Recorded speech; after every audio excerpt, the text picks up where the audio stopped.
selamat malam semuanya. Kita hadir kembali di dalam IG Live pada malam hari ini. Dan hari ini kita akan membahas mengenai sesuatu yang mungkin bagi sebagian orang terasa tabu ya. Karena ternyata mungkin terasa tidak terbiasa seperti itu. Hari ini kita akan berbicara mengenai kesehatan mental. Yes. Kita akan bicara mengenai kesehatan mental, terutama terkait dengan kemudian bagaimana kondisi pandemi ini menyebabkan misalnya ada kemudian kecemasan atau misalnya kemudian timbul kemudian perasaan tidak nyaman seperti itu. Dan hari ini juga kita akan bicara mengenai disabilitas mental. Ya. Anyway, pada tanggal 9 Oktober yang lalu, Link Study Center merayakan peringatan yang ke-21 tahun. Thanks God bahwa kemudian Link Study Center sudah bisa bertahan sampai selama ini. 21 tahun terasa sebagai sebuah perjalanan yang cukup panjang sebetulnya, hingga akhirnya kami jatuh cinta pada anak-anak dengan disabilitas intelektual seperti itu dan disabilitas mental. Nah, hari ini kita akan bicara bersama dengan Dr. Truli dan juga kita akan bicara dengan Pak Darta hari ini. Jadi dua narasumbernya. Halo Mbak Sasa. Iya, kemarin kita masih punya utang sama Mbak Sasa ya, karena jaringan yang kemarin terkendala. Boleh dong Mbak Sasa, nanti ngundang Mbak Sasa ya untuk membicarakan tentang disleksia, karena Oktober ini disleksia awareness ya. Dan kemudian Mbak Sasa bersama dengan beberapa teman juga menyelenggarakan sebuah kegiatan yang menurut saya keren sekali, mengumpulkan orang tua dari seluruh penjuru negeri untuk kemudian sama-sama bicara tentang anak-anak disleksia dan bagaimana menghadapinya. Yes. Tapi hari ini kita bicara dulu tentang kesehatan mental. Oke, coba mungkin nanti kita bisa cek ya bagaimana kondisi mental kita, apakah masih sehat atau kemudian mulai menemukan masalah. Oke, Dr. Truli sudah bergabung bersama dengan kita, maka saya akan undang beliau untuk kemudian bergabung di dalam perbincangan ini. Wah, Dr. Trulinya di mana nih? Oke. Yes, saya masih cari Dr. Truli ada di mana ini. Iya, boleh deh kalau misalnya ini Dr. Truli yang invite saya, boleh. Oke, kok tiba-tiba menghilang. Tiba-tiba menghilang di dalam daftarnya. Oke, sebentar coba ya. Saya mau ajukan undangan untuk Dr. Truli. Yes, tanggal 10 bulan 10 kemarin ya. Kita merayakan Hari Kesehatan Mental seperti itu, dan hari ini sebetulnya ingin juga kita bicara lebih banyak mengenai apa itu kesehatan mental ya. Dr. Truli, wow. Saya tidak bisa menemukan nama Dr. Truli di sini. Kenapa ya? Apakah sama dengan oke, tidak. Iya, Dr. Truli boleh mengundang saya? Iya, Dr. Truli barangkali kalau misalnya ini Dr. Truli yang undang saya boleh. Karena nama Dr. Truli tidak muncul.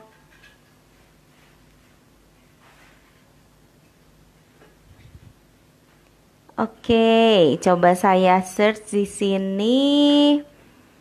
Iya. Oke, saya masih coba undang Dr. Truli. Nah, ini dia. Ini dia Dr. Truli. Dr. Truli Kusumawardani. Halo. Halo. Apa kabar, dokter? Baik. Iya. Sorry, tadi sempat ada masalah sama sinyal, biasalah. Oke, iya nggak apa-apa. Yang penting sekarang kita udah ketemu nih. Siap-siap. Jelas Iya, nggak, Bu Lala? Jelas ya kenapa? suaranya? Suaranya jelas? Suara Dokter Truli agak terputus, tapi masih oke. Coba, Putus-putus. coba lagi deh, dokter. Iya, iya. Ini masih putus-putus? Enggak, sudah oke. Ah, sudah oke. Oke. Siap. Soalnya Dokter ini lagi praktek tadi kah? sempat pakai wifi. Oh, enggak. Kita lagi Enggak. jadi pengacara, pengangguran banyak acara. Oh gitu ya. Bukannya dokter anak sekarang banyak jadinya pekerjaannya dokter. Iya, betul. Iya. Dokter, kita mau bicara tentang kesehatan mental nih. Lagi beberapa hari kemarin kan sempat ramak tuh kan disleksianya keluar, dokter. Sempat marak maksudnya. Ya ampun. Belum apa-apa deh ini. Sempat ramai sekali, kemudian orang membicarakan tentang kesehatan mental. Sebetulnya kesehatan mental itu apa sih, dokter? Iya, oke. Suara saya kedengaran? Kedengeran? Dengeran ya? Dengeran? Iya, jelas-jelas, dokter. Ya, soalnya suaranya Bu Lala kecil banget. Oh gitu, suara aku kecil sekali. Heeh, Oke, heeh. coba aku cek nih. Oke, masih kecil? Sebentar, aku lepas aja ininya deh. Sebentar. Iya, soalnya nih tadi sempat Mbak biasa gini Erlisa nih nih. susahnya kalau daring kita ya. Iya, iya. Ini Mbak Sasa dapet aja momennya deh ya. Ramai plus marak sama dengan ramak. Betul banget loh. Yang ada di kepalaku ramai dan marak jadinya ramak. Iya, Jam-jam ini sekarang udah segini oke. udah oke ya suaranya ya. Siap. Iya. Gimana tadi gimana pertanyaannya? Lupa. Iya, sebetulnya kita itu bicara tentang kesehatan mental, tapi artinya itu sendiri apa sih, dokter? Apa orang yang kemudian tidak sehat mentalnya terkategori sebagai misalnya punten gitu crazy atau misalnya gimana sih sebetulnya? Oke, iya. Ya kita baru memperingati ini ya mental health, World Mental Iya, Health ya tanggal 10 kemarin ya. Terus iya tanggal betul. 9 Link Studi ini ya, Link Studi ulang tahun ya. Selamat Yeay, ulang tahun dulu iya. ya. Terima kasih. Udah 21 tahun ya ternyata ya. Dua puluh Wow, satu keren. tahun, betul. Anak pertama itu. Iya, baik. Ya.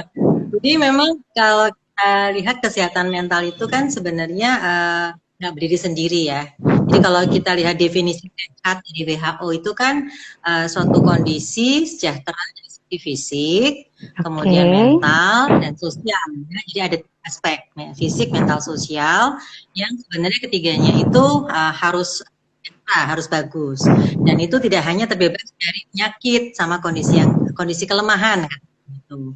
Nah, sedangkan kesehatan mental itu sendiri sebenarnya merupakan suatu keadaan diri seseorang ya yang dia tuh punya kemampuan atau kesadaran memahami bahwa dirinya itu bisa mengatasi stresor dari luar gitu. Jadi Oke. kalau ada sesuatu stresor dari luar ya, ada suatu stres dari luar atau apapun masalah dari luar ya, dia bisa menghadapi itu dan tetap bisa produktif serta berfungsi di Oh. lingkungannya dia. Iya, iya, iya, Ya. iya. Berarti kata kuncinya ada pada kesadaran ya. Bahwa Iya, secara betul. sadar kemudian mungkin seseorang mengetahui bahwa ada stresor dari luar dan kemudian dia berusaha untuk mengatasi apapun sumber masalah atau sumber stres yang berasal dari luar itu tadi ya. Nah, masalahnya apa semua orang atau misalnya kenapa kemudian sebagian orang misalnya tidak bisa memiliki kesadaran itu, dokter? Ya, jadi kalau kita lihat kan sebenarnya tiga hal tadi itu kan saling berkaitan ya. Iya, Kita lihat pada misalnya pada kan antara anak-anak, orang dewasa, kemudian pada orang yang mungkin lebih tua pasti kan berbeda ya iya. apa namanya caranya dia atau sikapnya dia atau kondisinya dia dalam menghadapi stresor itu. Nah, kalau kita bicara anak-anak misalnya, anak-anak itu kan suatu populasi yang cukup rentan, ya kan ya. Karena Oke. apa? Karena dia sebenarnya kan belum begitu paham sebenarnya apa sih yang terjadi atau ada misalnya ada stresor tertentu gitu ya. Seperti sekarang nih kondisi pandemi misalnya, Baik, ya betul, kan? Dia betul.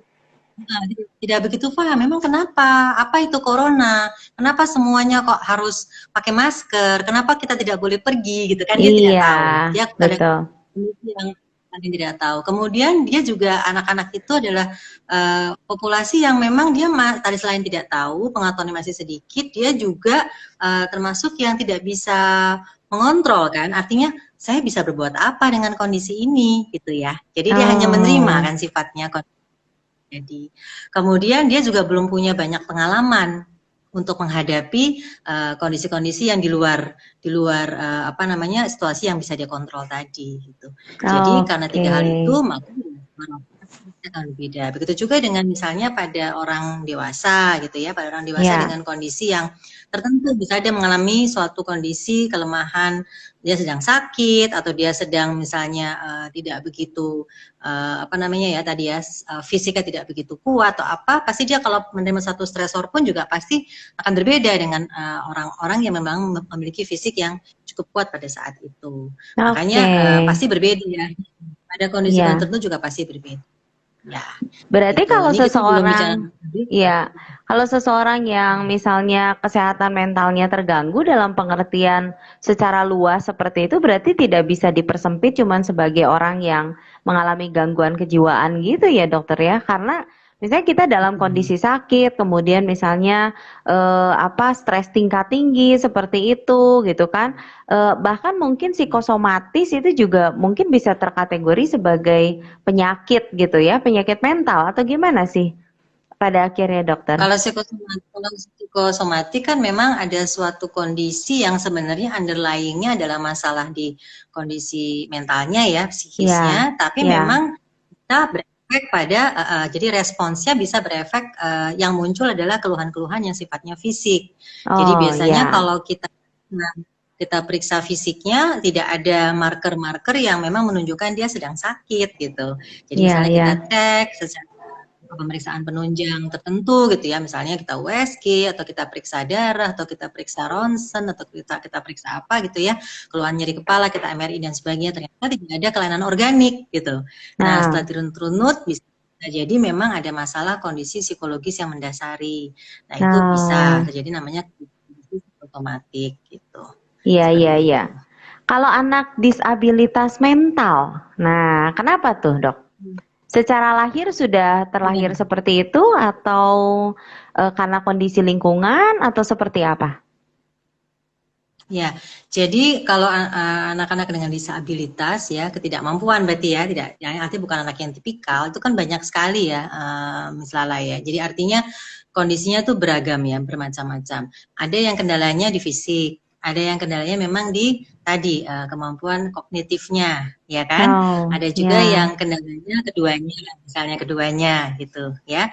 Nah, bisa memang dia secara genetik ya, yang kelainan itu muncul secara genetik, ya memang ada kelainan dari struktur kromosomnya, ya kelainan kongenital ya, dari dia lahir, atau bisa juga acquired didapat. Didapatnya bisa pada saat kehamilan atau pada saat persalinan ya, atau pada saat dia setelah dia lahir. Gitu. Pada oh, saat oke, kehamilan misalnya ibunya kehamilan muda sakit, contohnya infeksi virus rubella, maka dia oh, akan mengalami tadi cacat, misalnya ada gangguan di pendengarannya, ada problem di matanya, ada katarak, kemudian ada kelainan di jantungnya, gitu ya, seperti ya, itu. ya, Nah, ya, kalau ya. kondisi saat persalinan ya biasanya lahir dengan penyulit gitu, jadi lahirnya tidak langsung bugar, tidak langsung menangis misalnya. Jadi dia oksigenisasi ke otaknya jadi berkurang, akibatnya sebagian otaknya akan hipoksia gitu. Nah, kalau Ya, hipoksia ya, berarti kan ya. otaknya mati. Nah, pasti itu akan berakibat dari perkembangannya dia. Kalau didapat, misalnya ada anaknya oke-oke aja nih ya, misalnya dia sehat sampai umur 1 tahun, perkembangan bagus, tiba-tiba dia terkena infeksi meningitis misalnya, atau terkena misalnya infeksi berat sampai dia harus dirawat di perawatan khusus karena masuk ke ICU dan sebagainya, dia sembuh tapi mengalami sequelae atau kecacatan karena tidak sembuh sempurna, jadi ada organ-organ vital yang Ya. terdampak dari akibat dari penyakitnya. Nah, seperti itu. Nah, jadi memang kondisi-kondisi disabilitas itu bisa macam-macam manifestasinya dan macam-macam jenisnya Wow, gitu. luar biasa ya, bisa terjadi karena berbagai macam hal seperti itu ya. Artinya kesehatan mental dengan disabilitas mental itu bukan sesuatu yang kemudian bisa disamaratakan ya dok. Itu memang ada perbedaan mendasar berarti antara Ya, kesehatan betul. mental dengan disabilitas. Kalau disabilitas berarti ketidakmampuan seperti itu. Iya. Kalau kesehatan mental ya seperti tubuh kadang kadang sehat ya kadang sakit gitu ya, Dok ya. Ya tadi kan jadi dia adalah suatu kondisi dia sadar dia bisa menghadapi stresnya dari luar kan gitu kan Iya iya ya iya kan iya. jadi pada orang-orang yang tidak mengalami disabilitas ya bisa aja kena problem dengan terganggu kesehatan mentalnya pada satu kondisi tertentu ya kan Oke. tapi kalau pada disabilitas tentu pasti akan lebih rentan ya itu lebih rentan Oh, pasti karena dia pada dasarnya dianya sendiri sudah ada masalah kan, iya tidak ada iya iya iya. underlying-nya. Iya iya iya. Dok, ciri-ciri mental yang sehat apa sih, Dok? Coba kita self checking. Hai. Jangan-jangan nih. Yang jelas kita harus Jangan-jangan. happy, yang jelas happy, harusnya happy Oh, kan. Kita tetap oke. happy, bahagia, kita merasa aman, kita merasa nyaman, ya. Kita bisa menjalani fungsi kita dalam kehidupan sehari-hari dengan baik, ya kan. Jadi ya namanya masalah kan pasti ada ya, kapan Ya, aja, di mana aja ada. ya, Tetapi masalah itu kan bukan membuat kita menjadi terpuruk atau jatuh, tapi masalah itu justru membuat kita menjadi lebih bisa berkembang lebih baik, gitu kan? Karena pengalaman itu kan akan menjadi guru ya. Begitu juga ya. dengan tubuh kita. Tubuh kita kalau mengalami stresor tertentu, tubuh kita berhasil melampauinya, tubuh kita juga akan jadi lebih pintar tentunya, ya kan? Iya, iya, Gitu. iya. Jadi Betul. iya, ya, seperti itulah. Kalau kita kembali ke definisi WHO tadi ya itu. Oke, Bahwa dia berarti kalau sampai hari ini aku masih happy, berarti masih sehat ya, Dok ya? sehat, apalagi bisa ngobrol begini sehat lah. Nah, tapi kalau pada anak-anak gimana nih, Dok? Kadang-kadang kita nggak bisa loh, maksudnya kalau pada diri sendiri ya, meskipun itu sulit untuk ngecek misalnya apakah diri sendiri dalam keadaan sehat mentalnya atau enggak, tapi kan minimal kita punya perasaan gitu ya maksudnya dan kita bisa ngukur nih diri sendiri bahwa kayak ini stresnya udah terlalu tinggi nih atau misalnya saya perlu waktu jeda sedikit misalnya atau saya perlu mundur atau saya perlu apa kalau orang dewasa kan bisa ya punya seberagam cara gitu beragam strategi kalau anak-anak mulai terganggu misalnya kesehatan mentalnya kalau cirinya apa sih dok? Ada cirinya nggak Ya, supaya orang tua tuh jadi yang aware gitu wah ini hati-hati nih anakku mungkin mulai stres mulai apa gitu loh.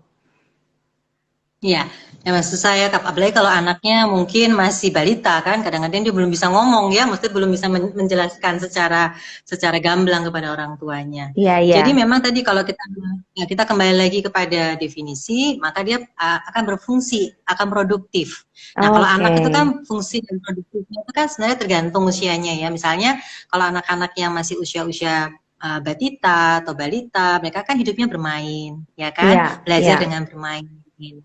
Dia melakukan aktivitas bermainnya dengan produktif gitu ya. Jadi sehari-hari itu dia bisa melakukan fungsi itu dengan baik.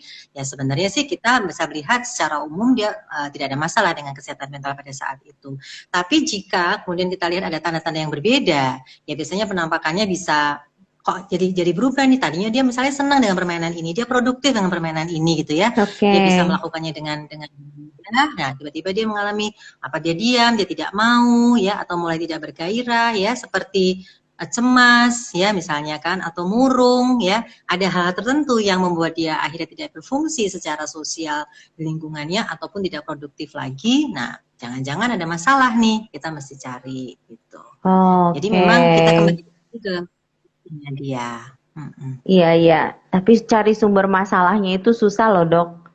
Iya kan, Betul. kalau cari ke anak-anak itu tuh susah sekali gitu. Maksudnya kita tuh tidak tahu gitu penyebabnya tuh apa gitu kan. Sampai kayaknya wah itu Ya, ngerunutnya tuh mulai dari mana kayaknya gimana ya. tuh caranya ya Dok ya untuk mengetahui sumber Betul. kecemasan gitu loh. Bahkan kadang-kadang kita juga nggak sadar bahwa anak kita sekarang tuh sebetulnya lagi dalam posisi cemas gitu. Kadang-kadang juga orang tua nggak menyadari itu gitu Dok. Gimana ya caranya ya? Betul. Iya, ya pandemi ini membawa berkah sebenarnya Miss Lala. Jadi kenapa? Karena dengan pandemi ini kita semua ada di rumah, ya kan? 24 Iya, jam kita bersama anak. Nah, jadi kita tahu dari pagi sampai pagi lagi kan anak kita ngapain, anak kita kerja dengan anak kita gitu ya. Jadi iya, seharusnya dengan pandemi ini memang stresor menjadi lebih banyak kan karena segala sesuatu jadi berubah ya. Yang tadinya rutinitas yang sedemikian predictable dan nyaman untuk anak-anak ya, itu tiba-tiba jadi berubah semua 180 derajat. Dengan iya, iya, kondisi seperti itu pasti akan menimbulkan respons yang tidak nyaman ya bisa mengganggu kesehatan mentalnya mereka.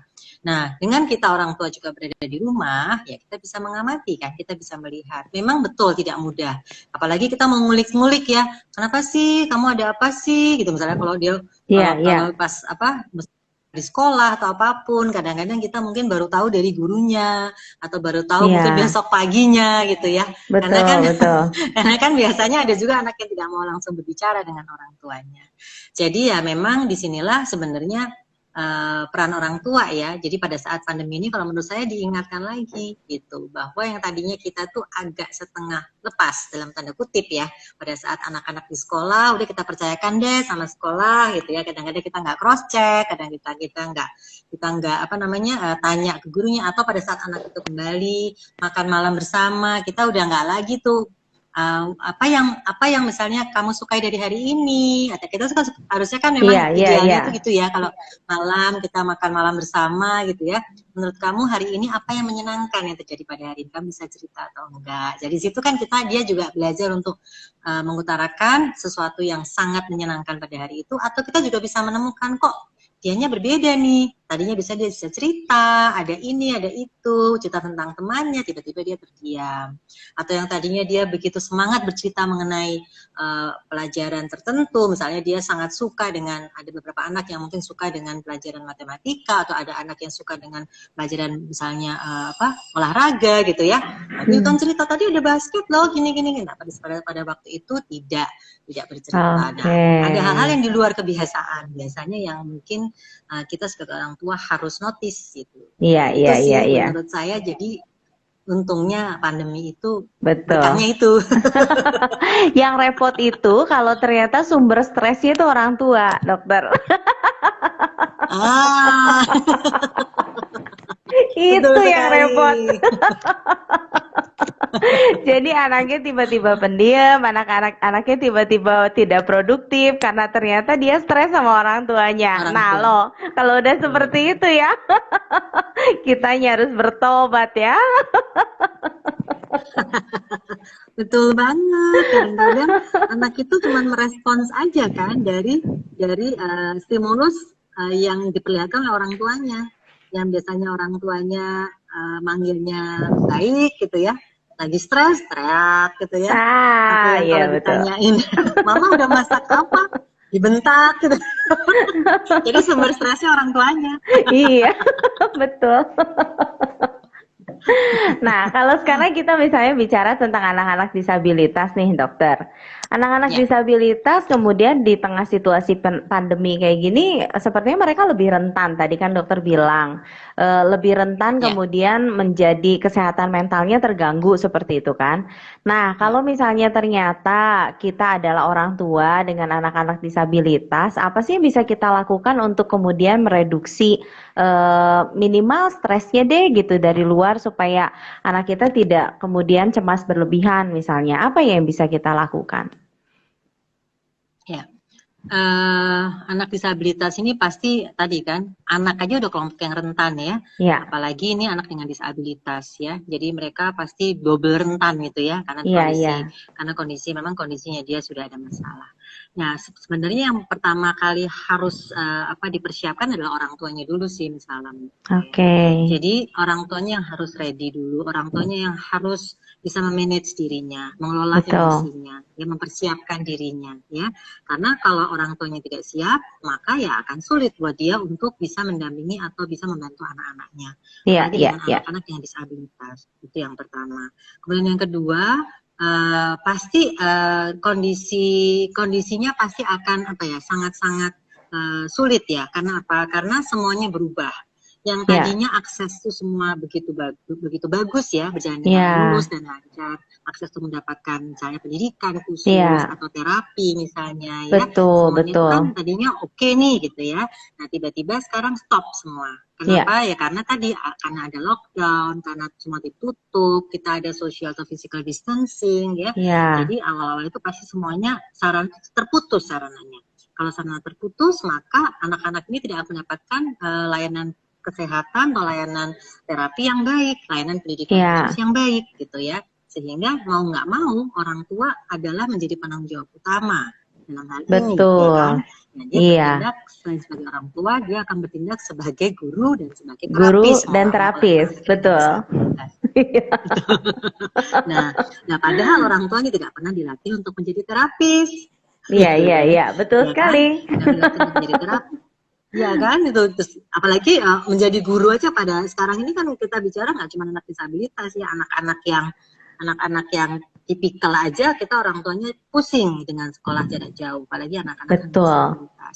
betul. Jadi betul orang tua mesti siap ya, dalam artian tadi orang tuanya ini ada dari siapa nih, Devotio ya bilang katanya orang tuanya harus waras, katanya betul. Jadi orang tuanya harus ready orang tuanya harus waras, harus benar dulu gitu ya. Nah, kemudian yang ketiga kalau memang bisa dilakukan ya tetap walaupun stop service, stop tidak ada terapi dan tidak ada misalnya stop pelayanan pendidikan dan sebagainya. Nah, kita tetap harus kontak, kita harus tetap memastikan pelaksanaan terapi atau pendidikan tidak berhenti. Jadi kita harus berkolaborasi dengan pihak sekolah atau pihak klinik misalnya, atau pihak penyedia layanan kesehatan tersebut. Ini sekarang bagaimana kelanjutan ke depannya. Jadi tetap anak-anak ini mendapatkan kontinuitas daripada pelayanan maupun pendidikan tadi.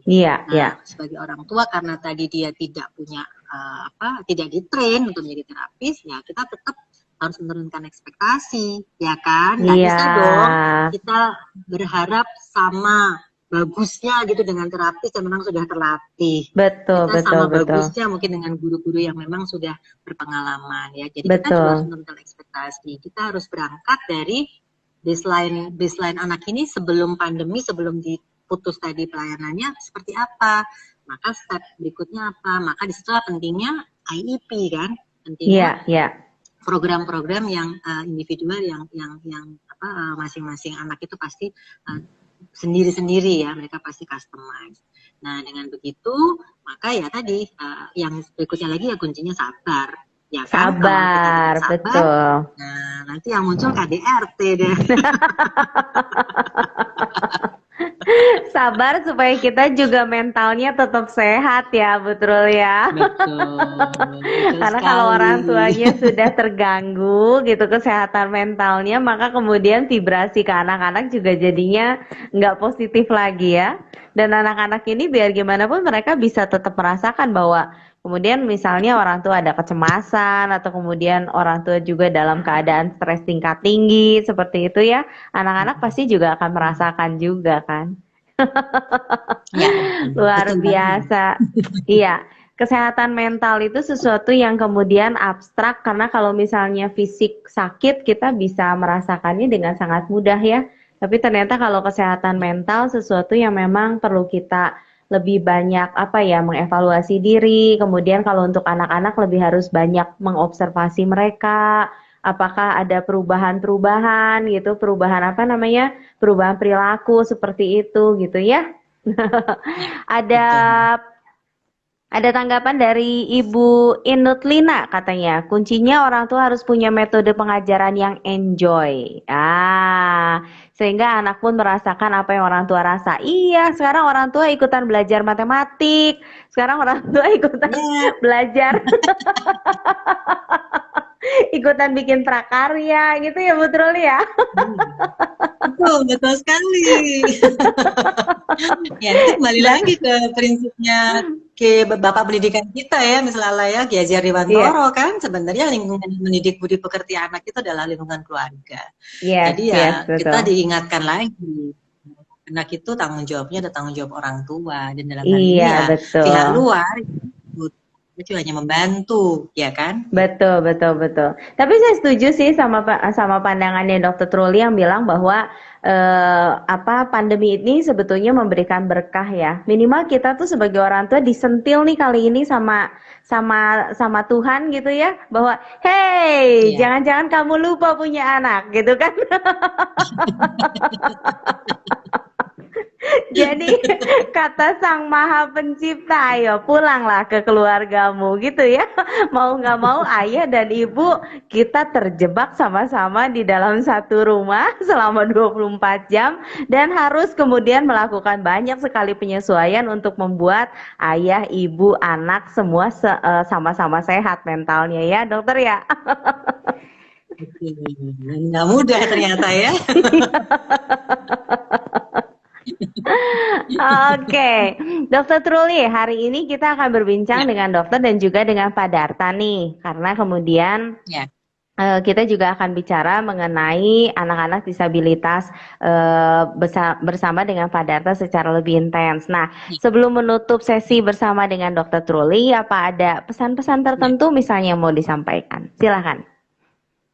Ya, baik. Makasih, Miss Lala. Jadi, memang itu tadi ya, kembali lagi bahwa saat ini, kondisi pandemi ini memang merupakan suatu kondisi yang tidak bisa kita hindari ya, karena seluruh Ya, dunia menghadapi. Dan betul. semua mengalami perubahan. Perubahannya bukan cuma sedikit, tapi semua aspek kehidupan. Masalah-masalah yang muncul ya, semuanya muncul. Baik aspek tadi ya, aspek dari sisi kesehatan, aspek ekonomi ya, jadi itu juga aspek rasa aman ya, ketahanan, keamanan dan sebagainya semua kena ya, sehingga pasti tidak ada satu orang pun yang tidak stres dalam tanda kutip karena mendapatkan suatu stresor yang cukup besar ya, karena Betul, mengubah betul. semua sisi kehidupan kita. Ya, ya jadi sebagai orang tua itu karena sekarang sudah 7 bulan, jadi sudah tidak boleh kaget Iya, lagi iya, ya, iya. kita harus sudah lebih siap lagi ya. Meskipun pandeminya tidak jelas sampai kapan gitu ya. Karena Betul. pandemi itu moga-moga segera berakhir, tapi tidak sampai kapan, maka kita harus apa namanya siap untuk membantu anak-anak kita menghadapi ketidaktentuan kondisi pandemi ini. Caranya bagaimana? Mempersiapkan diri kita sendiri dulu. Kitanya harus sehat mentalnya dulu, Yes. ya. Bagaimana caranya kita tidak boleh stres, tidak boleh depresi, tidak boleh cemas, ya kan? Nah, dengan cara apa? Kita tahu bahwa ada stresor tertentu, kita berusaha untuk bisa menghadapi situasi tersebut sehingga kita tetap bisa berfungsi dan bisa produktif dalam kehidupan kita sehari-hari. Sebagai ibu ya produktifnya sebagai ibu rumah tangga, Ya. sebagai anak ya dia produktifnya sebagai seorang anak ya, dia belajar, dia bermain, dia berkarya dan sebagainya. Sebagai ayah juga tentu produktifnya sebagai seorang penanggung jawab keluarga. Jadi dengan fungsi tersebut akan kita menjadi manusia yang lebih sehat, maka sebagai orang tua kita bisa membantu anak-anak kita menghadapi kondisi karena mereka pasti lebih rentan dan lebih lama Ya. copingnya, lebih lama gitu untuk adaptasinya. Ya. Apalagi anak-anak dengan disabilitas. Anak dengan disabilitas pasti mereka jauh lebih rentan, baik dari sisi kesehatan ya, karena mereka banyak yang memang mengalami masalah dengan fisik. Artinya rentan terhadap kena penyakit, sehingga mereka tidak mungkin akan bebas pergi keluar karena resiko infeksi lebih besar. Yang Ya. kedua juga mereka tertutup aksesnya dalam hal pelayanan terapi dan sebagainya. Dengan begitu orang tua jadi double kan kerjaannya untuk ngajarin anak-anaknya atau mempersiapkan anak-anaknya, plus double juga karena dia harus WFH Iya, ya misalnya ya, betul, jadi betul. dia harus kerja tapi juga harus menghadapi anaknya. Dan Triple memang tidak itu ya. mudah. Betul, memang tidak mudah dan memang saat ini pemerintah juga memang mungkin belum sampai ke sana untuk anak-anak disabilitas. Jadi kita Ya, tidak, kalau kita menunggu bantuan, kita menunggu dari pihak luar, kita menunggu aja nih pemerintah gimana sih harusnya diperhatikan dan sebenarnya nggak akan selesai. Tapi ya, kita harus mulai dari diri kita sendiri, kita harus bangkit, kita harus mencari sendiri, kita harus membantu diri kita sendiri untuk tadi bisa memberikan yang terbaik untuk anak-anak kita. Cari informasi. Kadang kan banyak informasi dari online ya. ya, ya, Cari ya, ahlinya, bisa berkolaborasi. Jadi kolaborasi dengan sekolah, kolaborasi dengan tempat terapi ya, sehingga kita tetap bisa mengajarkan anak-anak kita untuk tidak berhenti terapinya, tidak berhenti pendidikannya. Kemudian yang terakhir turunkan ekspektasi ya. Nah, ya.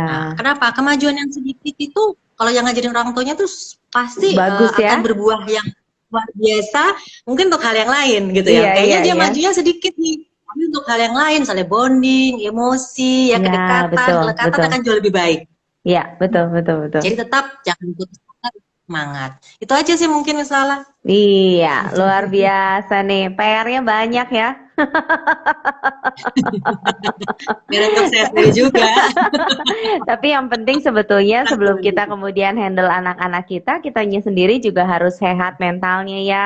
Dokter Truli ya, kitanya juga harus happy, mencoba kemudian mencari jalan keluar karena selalu pasti deh ada jalan keluar sih. Kalau kita kan percaya nggak akan mungkin ada tantangan atau kemudian pencobaan yang jauh melampaui kekuatannya kita. Gitu kan ya, dokter ya? Betul, betul, setuju sekali. Kalau namanya masih hidup pasti banyak cobaan. Kalau Iya, nggak ada cobaan berarti udah nggak hidup.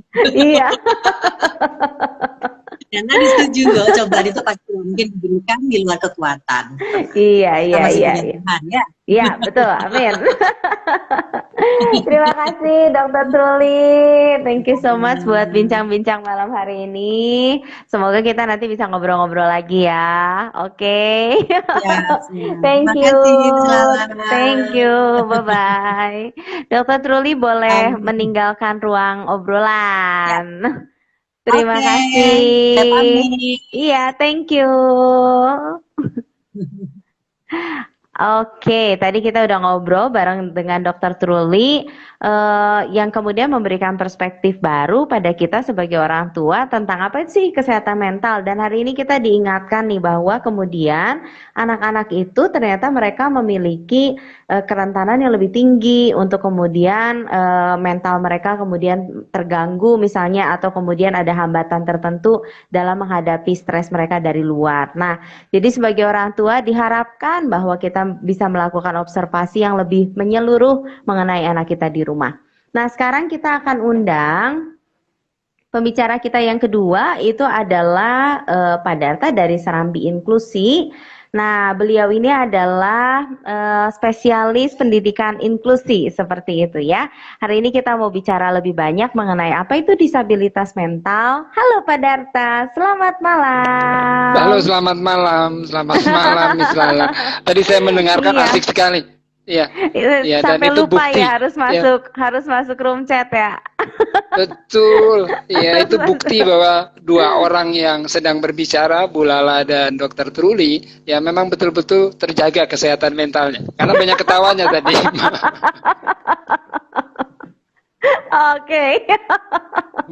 Itu adalah sebuah bukti ya. Syukurlah kalau begitu. Pak Darta, apa kabar nih? Pak Darta masih sehat juga? Baik. Sehat Sehat. selalu. Iya. Mental, Selamat fisik, malam Dokter sehat? Truli. Terima kasih. Sehat. Puji Tuhan, semuanya sehat. Ya, karena saya bisa Semuanya menikmati dan tertawa. Ya. Oh, oke. Iya. Bahkan kalau Bu Lala minta menceritakan atau saya diminta untuk membuat resume apa yang disampaikan oleh Bu Lala, Dokter Truli, ya saya akan sampaikan. Ya, itu bukti bahwa Oke. kesehatan mental saya baik. Oke. Syukurlah. Pak Darta, sebelum kita ngobrol banyak nih mengenai kemudian disabilitas ya, anak-anak disabilitas seperti ini dan juga terkait dengan kesehatan mental, sharing sedikit dong tentang Serambi Inklusi. Apa itu sih Serambi Inklusi dan kemudian apa kemudian peran sertanya yang bisa dinikmati oleh masyarakat misalnya misalnya dari komunitas ini? Silakan Pak Darta. Baik, terima kasih Bu Lala, terima kasih sebelumnya ya saya mewakili ya dari Serambi Inklusi. Ya kita adalah komunitas sebenarnya ya. Komunitas yang memang kemudian tidak dibangun secara formal ya, tetapi sebenarnya sebuah komunitas yang memang tidak hanya jadi tempat curhatan, khususnya bagi remaja atau malah orang dewasa yang notabene memang penyandang disabilitas dan umumnya mereka mengalami hambatan fungsi intelektual atau fungsi kognitif. Ya. Iya. Jadi ada yang mahasiswa dan ada juga ya lulusan. Dan memang mayoritas sebagian besar mereka adalah para peserta didik atau mantan peserta didik di salah satu politeknik negeri di Jakarta yang memang kami bina.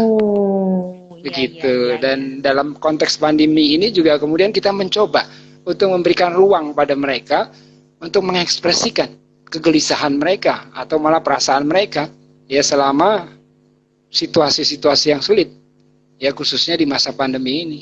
Jadi itu sekelumit tentang kenapa ada Serambi Inklusi ya sebagai sebuah tempat sebenarnya ya komunitas yang menghubungkan antara penyandang disabilitas dan juga non disabilitas. Begitu Bu Lala. Iya. Oke, berarti kalau gitu untuk remaja dan kemudian juga untuk mahasiswa dan lulusannya ya. Kalau orang tua nggak boleh ya berarti ya.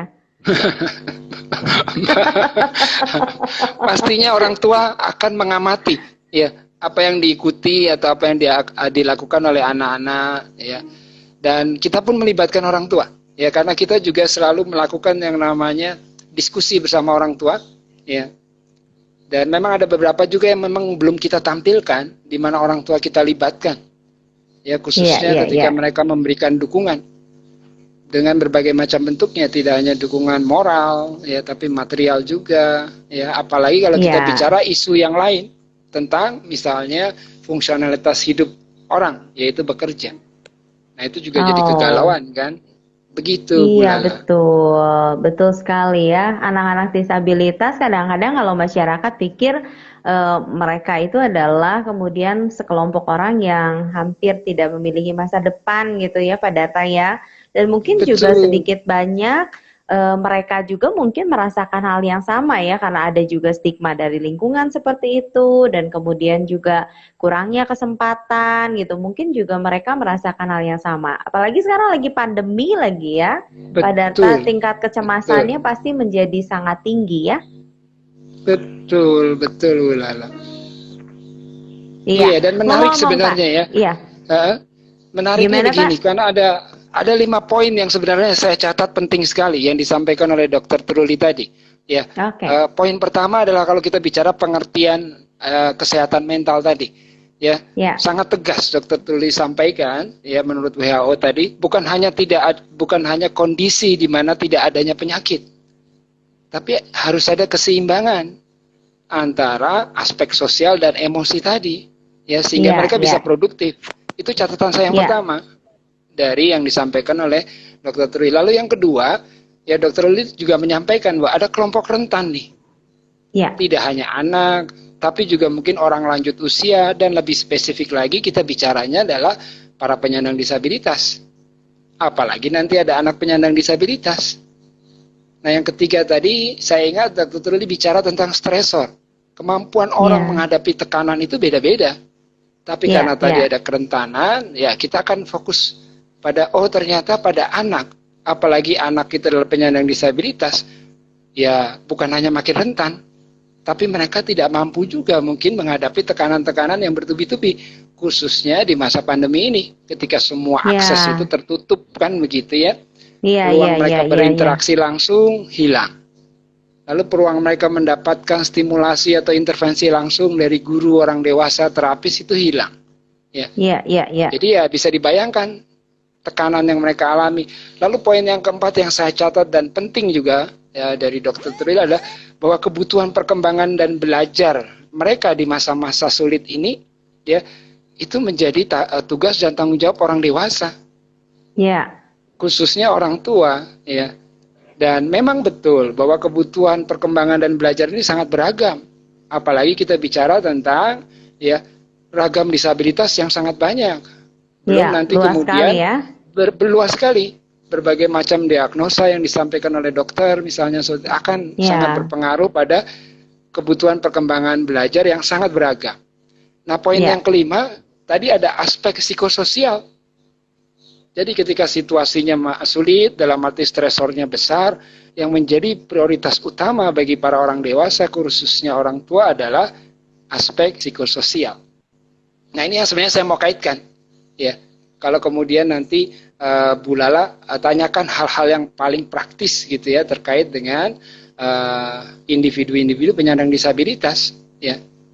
Nah, kalau tadi catatan saya 5, maka saya akan berikan catatan tambahan 5 juga. Ya, 5 itu yang pertama, betul ya, supaya sama ya dengan Dokter Truli gitu ya. Saya menyesuaikan ya. Catatan saya yang pertama ya, di masa sulit atau pandemi ini ya, apalagi kemudian ada aspek ya psikososial yang penting. Yang pertama adalah bahwa bagaimana komunitas itu diberdayakan untuk bisa saling membantu. Itu yang pertama, komunitas ini harus saling berdaya seperti itu. Lalu yang kedua, tadi Dokter Tuli juga menyampaikan peran ya, pemerintah ya jangan mengharapkan lah. Tetapi poin yang kedua adalah sumber-sumber, baik di tingkat nasional, ya, di tingkat provinsial, lalu di tingkat kabupaten kota, bahkan kecamatan, ya itu harus tersedia. Karena kita bicara layanan. Layanan tidak hanya pendidikan saja, tapi juga layanan kesehatan, ya, tapi juga layanan pekerjaan, seperti itu. Dan ini stresor-stresor yang memang kemudian sangat menekan. Sehingga perlu ada alokasi sumber-sumber ya untuk memenuhi kebutuhan-kebutuhan perkembangan dan belajar itu ya. Lalu kemudian ketika kita bicara aspek yang ketiga, catatan saya yang kemudian bisa sejalan dengan apa yang disampaikan Dr. Truli adalah ketika kita bicara penerapan mengenai ya pembatasan sosial dan pembatasan fisik. Pada mereka yang mengalami hambatan fungsi kognitif atau intelektual, hal ini agak sulit dipahami.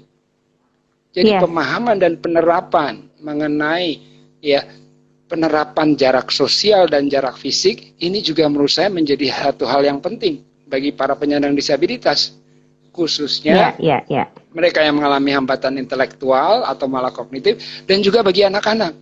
Karena tadi disampaikan oleh oleh Dr. Truli. Ya, kalau kita bicara produktivitas, khususnya di usia batita seperti itu, kan mereka bermain, pegang sana, pegang sini, colek sana, colek sini, seperti itu ya. Jadi penerapan dan pemahaman dari pembatasan sosial dan jarak fisik ini juga menurut saya harus disesuaikan. Memang prioritasnya kesehatan supaya mereka tidak tertular, terinfeksi penyakit. Ya, tetapi kebutuhan itu sangat mendesak, khususnya bagi anak-anak, kan begitu. Nah, itu catatan saya yang kemudian ketiga. Yang keempat, baru kita bicara aspek sosial emosinya. Ternyata kita butuh strategi.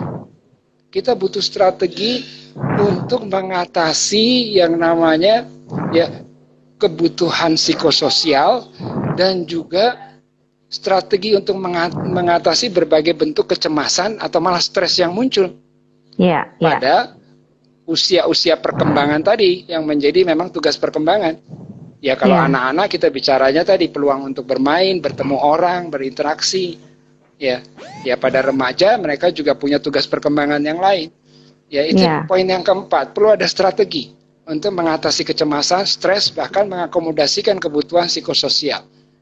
Nah, lalu yang kelima yang juga sejalan dengan yang disampaikan oleh Dr. Truli adalah kita akan bicara tentang aktivitas fungsional. Bagi siapa? Bagi individu penyandang disabilitas selama masa pandemi ini. Apalagi akses layanan itu tertutup. Ya, walaupun memang ada beberapa catatan yang kemudian dibuka dengan catatan tertentu ya. Artinya aspek kesehatan menjadi prioritas atau protokol kesehatan itu diterapkan secara ketat dan kemudian dibatasi seperti itu ya. Dan dikontrol betul-betul ya. Tapi yang kelima ini juga menurut saya tidak kalah penting, yaitu mengenai aktivitas fungsional yang kemudian bisa dilakukan dan juga kemudian punya nilai produktivitas bagi siapa? Bagi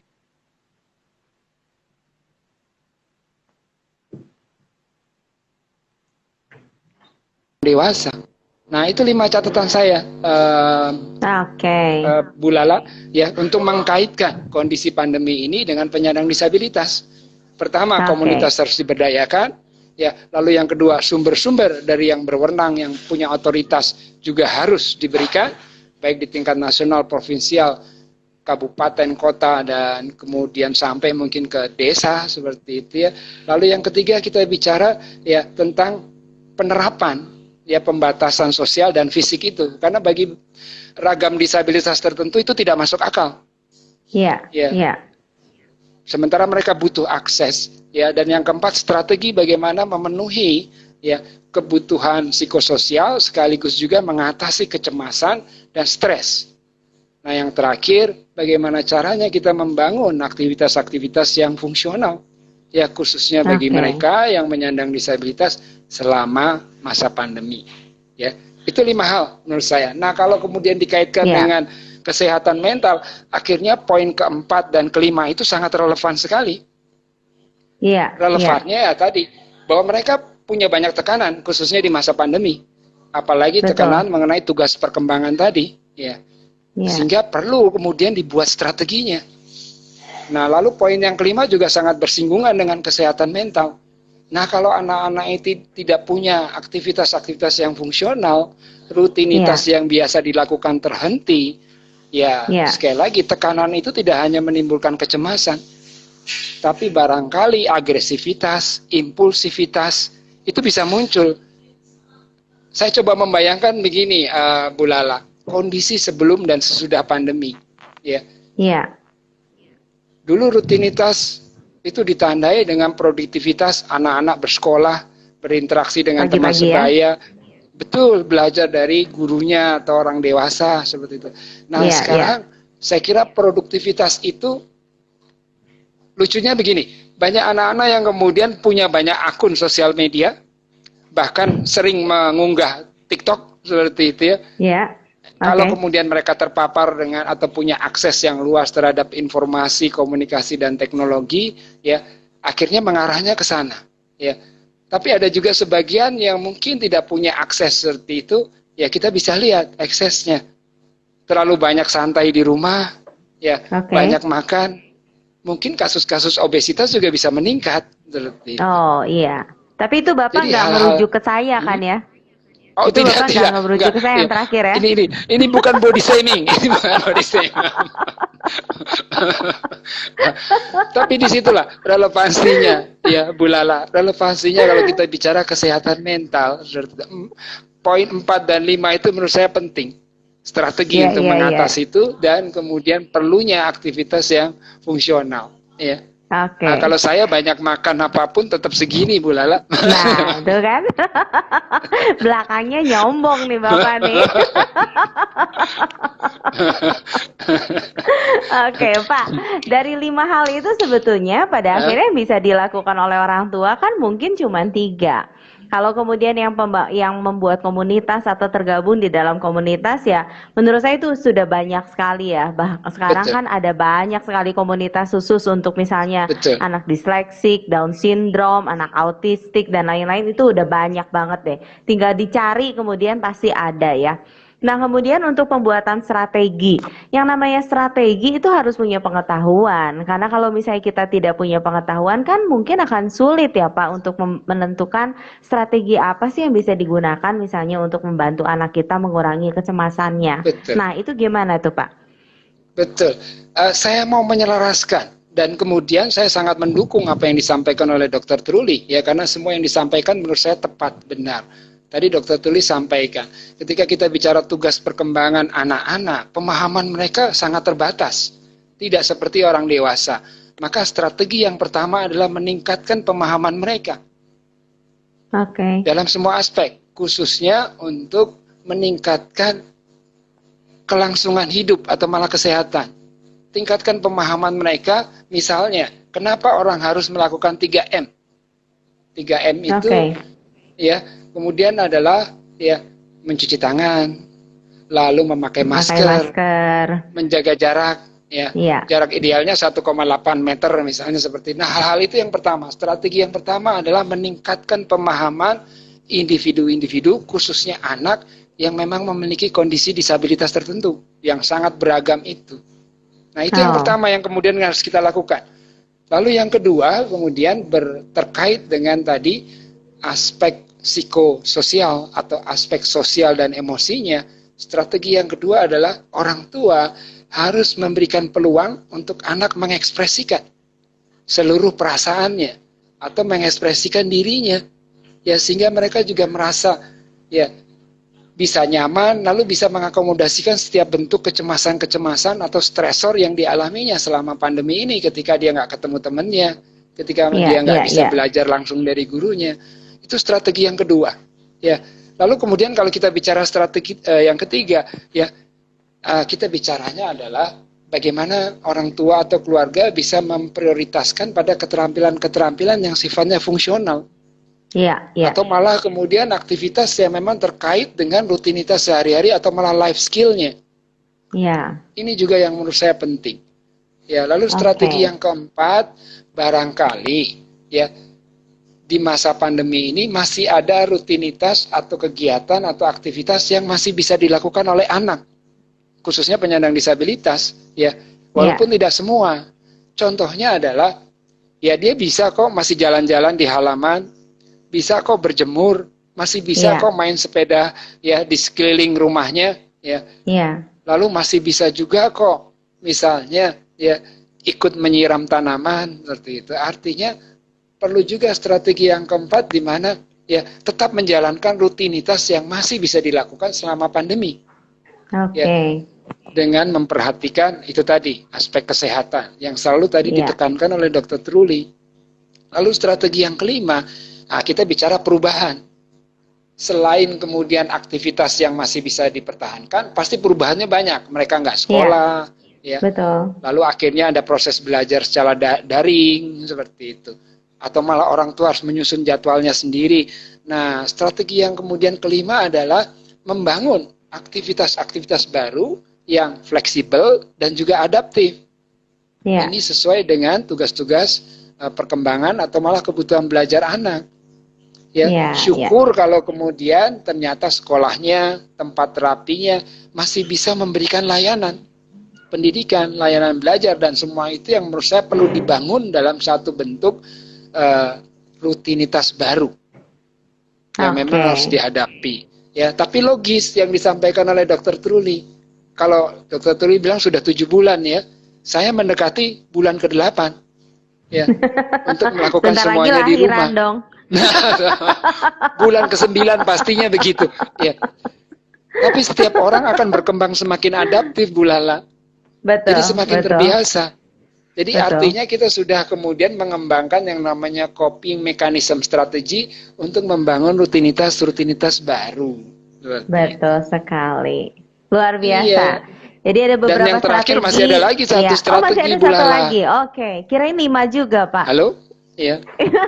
Iya, ada 7 strategi yang terakhir. Nah, yang terakhir adalah kemudian ya orang tua harus waspada. Ngomong-ngomong, Pak, 1 menit tersisa ini. Oke, nggak apa-apa. Orang tua harus waspada bahwa selalu ada dampak perubahan perilaku ketika ada stresor yang besar. Nah, orang tua harus memperhatikan itu. Ya, kenapa anaknya menjadi semakin agresif atau tidak mau melakukan sesuatu yang diminta seperti itu seperti biasanya, lalu banyak kemudian menghabiskan waktu dengan menggunakan handphone seperti itu ya. Kalau dilarang jadi lebih tiba-tiba marah seperti itu. Jadi strategi yang terakhir adalah waspadai kalau ada perubahan perilaku, lalu kemudian ya minta anak untuk bisa mengekspresikan perasaannya secara normal atau secara wajar. Begitu, Bu Lala. Jadi itu 7 strategi yang menurut saya penting. Iya. Oke, semoga Bapak Ibu sudah catat ya, karena kemudian tidak bisa disummary dalam waktu yang 1 menit tersisa ini. Tapi kalau misalnya ternyata tidak sempat mencatatnya, boleh kemudian nonton lagi tayangan ini, ada di link Study Center, dan semoga secepatnya bisa diunggah di Serambi Inklusi ya Pak Darta ya. Oke, ya. Inilah bincang-bincang kita bersama dengan Pak Darta, seorang spesialis pendidikan inklusi. Next, saya akan mau tanya sama Pak Darta, kenapa Pak Darta kok repot-repot mau nemenin anak-anak inklusi dan jadi spesialis pendidikan inklusi ya? Jadi saya mau nitip pertanyaan itu dulu buat Pak Darta. Kalau misalnya minggu depan Baik, kita mau baik. ngobrol Ya. lagi bersama dengan Serambi Inklusi. Ngomong-ngomong bukan di tengah ya, menyambut ulang tahun Link Study Center yang ke-21, kami dengan Selamat Yayasan ulang Tanah Air tahun. Foundation, Ya. yeay, terima kasih. Kami dengan Tanah Air Foundation itu berencana untuk membuat sebuah gerakan peduli pada anak-anak disabilitas. Jadi bisa cek Instagramnya kami ya. Oke, Pak Darta terima kasih 18 menit, 18 Terima detik kasih. terakhir kita Iya, bisa terima kasih. dadah-dadah. Thank you ya Pak Terima Darta. kasih Bu Lala. Dokter Truli, Ya, dan terima kasih. selamat malam semuanya. Terima kasih Selamat sudah meluangkan malam. waktu. Selamat malam. Iya.